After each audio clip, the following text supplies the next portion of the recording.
അപ്പോൾ പിള്ളേരെ ഇന്നത്തെ വീഡിയോ എന്ന് പറയുന്നത് ട്യൂൺസ് എന്ന് പറഞ്ഞിട്ടുള്ള ഒരു ബ്രാൻഡിൻ്റെ കുറച്ച് പ്രോഡക്റ്റുകൾ നമ്മൾ അൺബോക്സ് ചെയ്ത് നോക്കാൻ പോവാണ്. കുറേ പേര് പരാതി പറഞ്ഞു ഞാൻ അൺബോക്സിങ് ചെയ്യുന്നില്ല എന്ന്. അപ്പോൾ അൺബോക്സിങ് കുറച്ച് കൂടുതലായിട്ട് നമ്മൾ ചെയ്യാമെന്ന് കരുതി. അപ്പോൾ ആദ്യത്തെ നമ്മുടെ പെട്ടി എന്ന് പറയുന്നത് ട്യൂൺസ് എന്ന് പറഞ്ഞ ബ്രാൻഡിൻ്റെ ഒരു എലമെൻറ്റ് സീരീസ് TWS ഇയർബഡ്സ് ആണ്.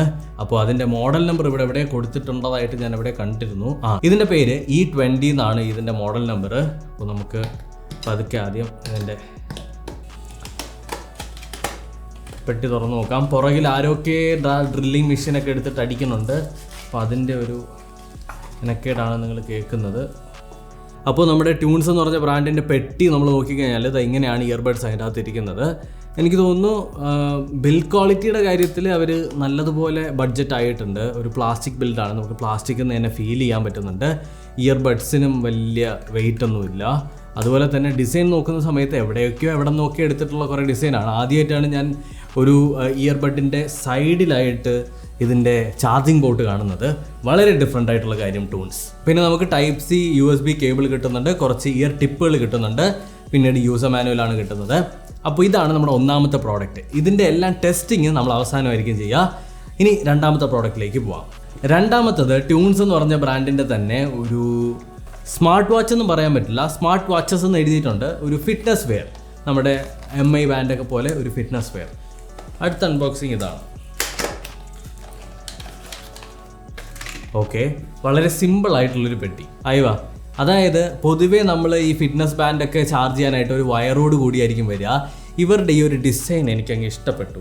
ആ ഒരു സംഭവം കൊള്ളാം. അതായത് USB-Aയുടെ തൊട്ട് പുറകിലായിട്ട് അവരിതിൻ്റെ ചാർജിങ് സെക്ഷൻ കൊണ്ടുവച്ചിട്ടുണ്ട്. അപ്പോൾ നമ്മൾ ചെയ്യേണ്ട പരിപാടി എന്ന് വെച്ചാൽ ഈ ഒരു ബാൻഡിനെ ഇതിൻ്റെ അകത്തേക്ക് കയറ്റി വെച്ചാൽ മതി. ഈ സാധനം കളഞ്ഞു പോകത്തില്ല, കംഫർട്ടബിളായിട്ട് ഇരുന്നോളും. നല്ല അടിപൊളിയായിട്ട് കംഫർട്ടബിളായിട്ട് നമുക്ക് ചാർജ് ചെയ്തെടുക്കാൻ പറ്റും. അത് കൊള്ളാം കേട്ടോ. ഞാൻ പൊതുവേ അങ്ങനെ ഒന്നിലും കണ്ടിട്ടില്ലാത്തൊരു സംഭവമാണ്. എനിക്കിഷ്ടപ്പെട്ടു. ഇല്ലേ, നിങ്ങൾ ആരെങ്കിലും കണ്ടിട്ടുണ്ടോ? ഇത് കൊള്ളാം, സെറ്റപ്പ് സാധനം. ഇനി നമുക്ക് ഇതിനൊന്ന് പീൽ ചെയ്ത് കളയാം. അതിനുശേഷം നമുക്ക് ഇതിൻ്റെ ബാൻഡിൻ്റെ അകത്തേക്ക് വയ്ക്കാം. അപ്പോൾ ഇതാണ് നമ്മുടെ ബാൻഡ് നോക്കിക്കഴിഞ്ഞാൽ ഒരു നല്ല സ്ട്രാപ്പ് കിട്ടുന്നുണ്ട്. ഈ സ്ട്രാപ്പിൻ്റെ ക്വാളിറ്റിയെ പറ്റിയിട്ട് എനിക്ക് ഒന്നും തന്നെ പറയാനായിട്ടില്ല. സ്ട്രാപ്പ് പിടിക്കുമ്പോൾ തന്നെ നമുക്ക് അത്ര അടിപൊളിയായിട്ട് തോന്നുന്നില്ല എന്ന് ഞാൻ വളരെ ഓപ്പണായിട്ട് പറയാം. ഇത് എനിക്ക് തോന്നുന്നു ഒരു പ്ലാസ്റ്റിക് സ്ട്രാപ്പാണ്. നമ്മൾ റബ്ബർ സ്ട്രാപ്പ് ആണെങ്കിലേ കംഫർട്ടബിൾ ആവുള്ളൂ. ഈ പ്ലാസ്റ്റിക് സ്ട്രാപ്പ് എത്രത്തോളം കംഫർട്ടബിൾ ആണെന്നുള്ള കാര്യം എനിക്കറിയില്ല. നമുക്കത് ഉപയോഗിച്ച് തന്നെ അറിയണം. അപ്പോൾ ഇതും ഞാൻ മാറ്റി വയ്ക്കുകയാണ്. പിന്നീട് നമുക്ക് പെട്ടിക്കകത്ത് വരുന്നത് ഒരു യൂസർ മാനുവലും ഇതിൻ്റെ ചാർജിങ് സാധനവും മാത്രമാണ്. ഓക്കെ, അടുത്ത് വീണ്ടും വന്നിരിക്കുകയാണ് ഒരു ഇയർബഡ്സ്. ഇത് E30 എന്നാണ് ഈ ഒരു ഇയർബഡിൻ്റെ മോഡൽ നമ്പർ. അപ്പോൾ ഇതും നമുക്കൊന്ന് പൊട്ടിച്ചു നോക്കാം. ഈ ഇയർബഡുകൾ എനിക്ക് തോന്നുന്നു ഓരോ റേഞ്ചിനുള്ളതാണ്. നമ്മൾ നേരത്തെ അൺബോക്സ് ചെയ്തത് ഒരു ബഡ്ജറ്റ് ഓറിയൻറ്റഡ് ആയിട്ടുള്ള ബഡ്ജറ്റ് സാധനം. ഇത് കുറച്ചുകൂടി ഒരു മിഡ് റേഞ്ച്, അവരുടെ തന്നെ ഒരു mid range product, mid range ആണ്.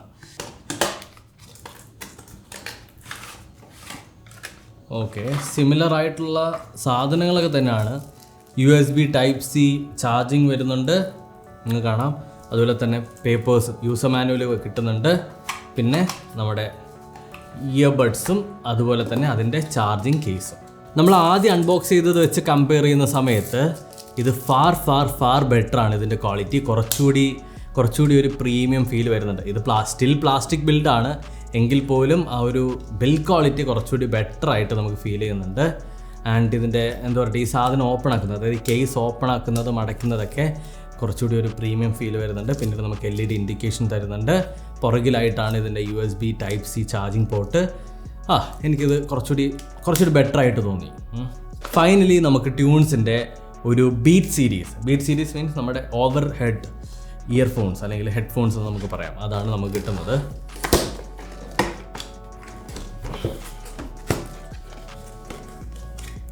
പാക്കേജിങ് ഒക്കെ ഭയങ്കര പോരാ. പാക്കേജിങ് ഒട്ടും പോരാ. കണ്ടോ, ഇതെടുക്കുന്ന സമയത്ത് 4 വാക്കി കൂടിയാണ് വീഴുന്നത്. അപ്പോൾ ഇതാണ് നമ്മുടെ ഐറ്റം. നമുക്ക് ആദ്യം കിട്ടുന്നത് യൂസർ മാനുവൽ, പിന്നീട് നമ്മുടെ 3.5 mm ഓഡിയോ ജാക്ക്. ഇത് നമുക്ക് വേണമെങ്കിൽ വയേർഡ് ആയിട്ട് യൂസ് ചെയ്യാൻ വേണ്ടിയിട്ടാണ് അവർ തന്നിട്ടുള്ളത്.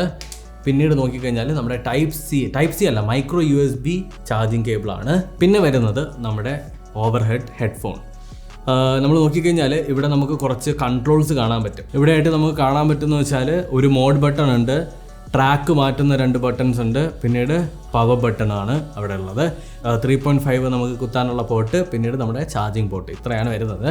ഇനി നമുക്കിത് കാതിലൊന്ന് വെച്ച് നോക്കാം. ഇത് ഹൈറ്റ് ഒന്നും നമുക്ക് അഡ്ജസ്റ്റ് ചെയ്യാൻ പറ്റില്ല, ഒരു തരത്തിലാണ് വരുന്നത്. ഹൈറ്റ് അഡ്ജസ്റ്റ് ചെയ്യാൻ പറ്റും. നമുക്ക് ഇവിടെ നിന്ന് ഇങ്ങനെ എൻ്റെ ഹൈറ്റൊക്കെ അഡ്ജസ്റ്റ് ചെയ്ത് നിങ്ങളുടെ കാതിലേക്ക് വെക്കാം. ഫോർ എക്സാമ്പിൾ ഞാനൊന്ന് വെച്ച് നോക്കുകയാണ്. സാധനത്തെ പറ്റി പറയുകയാണെന്നുണ്ടെങ്കിൽ എൻ്റെ കാത് ഒരു ആനക്കാതായതുകൊണ്ട് തന്നെ എൻ്റെ കാത് കുറച്ച് പുറത്ത് കിടക്കുന്നുണ്ട്. ഇല്ലെങ്കിൽ എല്ലാം കൂടി ഇങ്ങനെ വെച്ചിട്ട് ഇതിൻ്റെ അകത്തോട്ട് കയറ്റി വെച്ച് വേണ്ട. ഇപ്പോൾ ഓക്കെ, ഇപ്പോൾ കംഫർട്ടബിൾ. ഇപ്പോൾ കംഫർട്ടബിൾ. അല്ലെങ്കിൽ പാതി പുറത്ത് കിടക്കും, പാതി അകത്ത് കിടക്കും. ഇതാണ് അവസ്ഥ. ഇനി ഓഡിയോ ക്വാളിറ്റിയെ പറ്റിയിട്ട് സംസാരിക്കാറായിട്ടില്ല. കണ്ടോ, കുറച്ച് കാത് പുറത്ത്. അപ്പോൾ ആനക്കാതുള്ള, എന്നെ പോലത്തെ ആനക്കാതുള്ളവർക്ക് കുറച്ചൊക്കെ പുറത്തൊക്കെ കിടക്കും, അതൊരു പ്രശ്നമാണ്. കുട്ടി കാതുള്ളവർക്ക് കുഴപ്പമൊന്നുമില്ല. ഇപ്പം ഞാൻ ഇതിൻ്റെ അകത്തൊരു പാട്ട് ഇട്ടിട്ടുണ്ട്.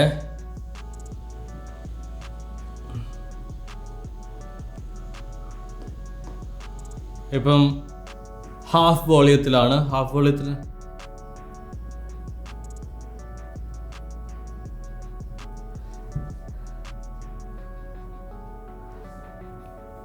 ഒരാൾ ഒരു ഹോളിൻ്റെ അകത്ത് പാട്ട് പാടുന്ന ഒരു എഫക്റ്റ്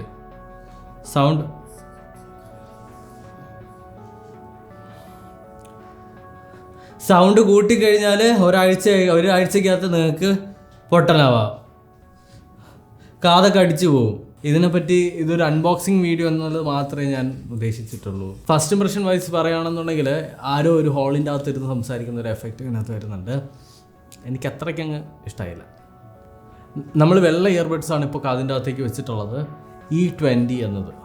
ഇപ്പോൾ കണക്ട് ചെയ്തിട്ടുണ്ട്. ഞാൻ പാട്ടിടുകയാണ് സുഹൃത്തുക്കളെ.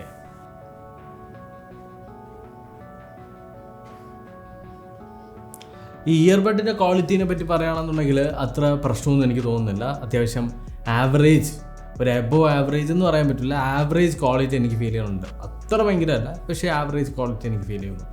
പിന്നെ ഇതിൻ്റെ ഡിസൈൻ നന്നായിട്ടുണ്ട്. നമ്മുടെ ആപ്പിൾ ഇയർബഡ്സിൻ്റെ അതേ ഡിസൈൻ സംഭവം കൊണ്ടുവന്നിട്ടുണ്ട്. നമ്മുടെ ആപ്പിൾ ഇയർബഡ്സ് പ്രോയുടെ അതേ ഡിസൈനാണ്.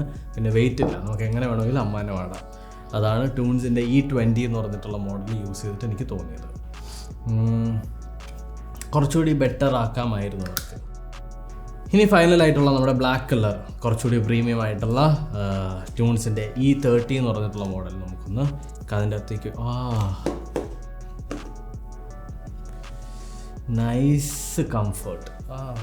എന്താ ദൈവമേ, ശരിക്കും കംഫർട്ടാട്ടോ, ശരിക്കും കംഫർട്ടാണ്, പറയാതിരിക്കാൻ വയ്യ. നല്ല കംഫർട്ട്. കാതിൻ്റെ അകത്തേക്ക് വയ്ക്കുന്ന സമയത്ത് എങ്ങനെ ആക്കിയാലും കാതിൽ നിന്ന് ഇളകി പോകുന്നില്ല. കുറച്ച് നമുക്കത് ഫീൽ ചെയ്യാൻ പറ്റുന്നുണ്ട്. ഒരു എന്താ പറയട്ടെ, അതെങ്ങനെ ഞാൻ പറയാം, കാതിൻ്റെ അകത്ത് വയ്ക്കപ്പോൾ നമുക്ക് ഒരു തരത്തിലുള്ള ഡിസ്റ്റർബൻസും ഫിസിക്കലി തോന്നാത്തൊരവസ്ഥ ഉണ്ടല്ലോ, അതാണ് E30 എനിക്ക് ഫീൽ ചെയ്തിട്ടുള്ളത്. ഒരു തരത്തിലുള്ള പ്രശ്നമില്ല, ഭയങ്കര കംഫർട്ട്. ഇനി ക്വാളിറ്റി, E30 ചാർജ് ഇല്ല ഗുയിസ്, അതുകൊണ്ട് എനിക്ക് പാട്ട് കേൾക്കാൻ പറ്റുന്നില്ല. നമ്മളിത് ചാർജ് ചെയ്തതിന് ശേഷം വീണ്ടും വരുന്നതായിരിക്കും. ഇനി നമ്മുടെ എന്താ പറയട്ടെ, ദാരിദ്ര്യം, എൻ്റെ അവസ്ഥ ഒന്ന് ആലോചിച്ച് നോക്കണേ. ഇനി നമ്മുടെ നേരത്തെ പറഞ്ഞ വാച്ച് നോക്കിക്കഴിഞ്ഞാൽ കണ്ടിട്ട് തന്നെ എനിക്കൊരു പാവം തോന്നുന്നു. ഇപ്പോൾ ഉള്ള പകുതി കൂടുതൽ സ്മാർട്ട് വാച്ചുകൾക്കും ഇതിൻ്റെ അകത്തൊരു ടച്ച് ഡിസ്പ്ലേ എങ്കിലും വരും. ഇത് ടച്ച് പോലും അല്ല, താഴെ ഒരു ടച്ച് ഡിസ്പ്ലേ അല്ല, ടച്ച് ബട്ടൺ കൊടുത്തിട്ടുണ്ട്. അതിൻ്റെ താഴെ ഇങ്ങനെ ടാപ്പ് ചെയ്യുന്ന സമയത്ത് ഓരോ സാധനങ്ങളായിട്ട് മാറും. പിന്നെ ഒരു ബൈനോക്കുലറോ അല്ലെങ്കിൽ മറ്റേ ഇങ്ങനെ നോക്കുന്ന സാധനമൊക്കെ വാങ്ങിച്ചു കഴിഞ്ഞാൽ ഇതിനകത്ത് എഴുതിയിരിക്കുന്നത് നിങ്ങൾക്ക് നേരെ കാണാം. ഞാൻ ഒന്ന് കണ്ണാടി ഊരിയിട്ട് നോക്കി കേട്ടോ, സൂപ്പർ. ഇവിടെ വെച്ചാൽ കാണാം, ഇത് ഈ ഡിസ്റ്റൻസിൽ കാണാം കേട്ടോ. താഴോട്ട് പോയി കഴിഞ്ഞാൽ സൂപ്പർ. ഹാർട്ട് റേറ്റ് ചെക്ക് ചെയ്യാൻ വേണ്ടിയിട്ട് ഞാൻ വേണമെങ്കിൽ മെസ്സേജ് എടുത്ത് വെച്ച് വയ്ക്കും. അതാണ് അവസ്ഥ. പക്ഷെ കാണാൻ ഭയങ്കര ക്യൂട്ട്. ഇതിൻ്റെ പ്രൈസും കൂടി കൺസിഡർ ചെയ്താൽ പോലും ഇതിനേക്കാളും ബെറ്റർ ആയിട്ടുള്ളത് നമുക്ക് ഇത് ഈ പ്രൈസിൽ കിട്ടും. ഞാൻ ഓപ്പണായിട്ട് പറയാം, എനിക്ക് ദൈവത്തെ ഓർത്ത് ഇങ്ങനത്തെ സാധനങ്ങൾ അയച്ചു തരരുത്, സമയം കളയാനായിട്ട്. ഇതൊന്നും ആളുകൾ വാങ്ങൂല. ആളുകൾ വാങ്ങിച്ചു കഴിഞ്ഞാൽ അവരുടെ പൈസ പോകല്ലാണ്ട് വേറെ ഒരു ഇതുമില്ല. ഇതിനേക്കാളും ബെറ്റർ ആയിട്ടുള്ള ഓപ്ഷൻസ് കുറേ ഉണ്ട്. ഈ വിറ്റ് പോകാത്ത സാധനങ്ങളൊന്നും എടുത്തുകൊണ്ട് വരരുത്, ദൈവത്തോർത്ത് ടൂൺസ് പ്ലീസ്. 1299 രൂപ വേസ്റ്റ് ഓഫ് മണി. 1699 രൂപ ഏത് ഇതിന് 1000 രൂപ തരും. ഇനി ട്യൂൺസ് എലമെൻറ്റ്സ് E30 ഇതാ ഈ സാധനം, ഇതിനൊരു 2299 രൂപയുണ്ട്. ഒരു 1500 രൂപ പറയും. 2299 രൂപയ്ക്കൊന്നും ഇതില്ല. 2299 രൂപയ്ക്ക് വേണമെങ്കിൽ OnePlusൻ്റെ മറ്റേതിൻ്റെയൊക്കെ കുറേ സാധനങ്ങളൊക്കെ കിട്ടും, ഓപ്പോ വരെ കിട്ടും. നിങ്ങൾ ഈ ടൂൺസ് വാങ്ങിച്ച് വെക്കേണ്ട ഒരു ആവശ്യമില്ല, അതിൻ്റെ അകത്ത് തിരുവി കയറ്റേണ്ട. എന്നത് ഷോക്ക് അടിച്ചായിരിക്കും ചാവണത്. പിന്നെന്തുവാണ്, ഞാൻ അൺബോക്സ് ചെയ്തതിൽ ഇത്രയും നാണം കിട്ട് അൺബോക്സ് ചെയ്ത വേറെ പ്രോഡക്റ്റ് ഇല്ല എന്ന് വേണമെങ്കിൽ പറയാം. എല്ലാം കൂടി വാരി വലിച്ചെടുക്കപ്പോൾ ഒരുമാതിരി ചവറ് പോലെ വന്ന് എല്ലാം കൂടി വീണിട്ട്. ഇതേപോലത്തെ സാധനങ്ങൾ ഞാൻ ഇനി റിവ്യൂ ചെയ്യൂല ഗൈസ്. ഇതാണ് ഏറ്റവും അവസാനത്തെ. ഇതേപോലത്തെ ചവറ് ഞാൻ അൺബോക്സ് ചെയ്യൂല. മതി, എല്ലാം അടച്ചു വെച്ചു.